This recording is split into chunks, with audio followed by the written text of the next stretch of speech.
বেশি কষ্টে আছি। এইজন্য মাওলানা হাফিজুর রহমান হুজুরের একটা গজল আমার মনে পড়ল।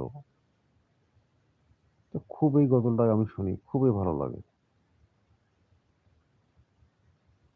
যে কোটি টাকার মালিক দেখো হয় না অভাব দূর, গরিব ঘুমায় আরাম করে মনটা বাহাদুর। ফেরাউনের লাশটা দেখো মেসর জাদুঘরে, খায় না মাটি পোকামাছি সবাই ঘৃণা করে।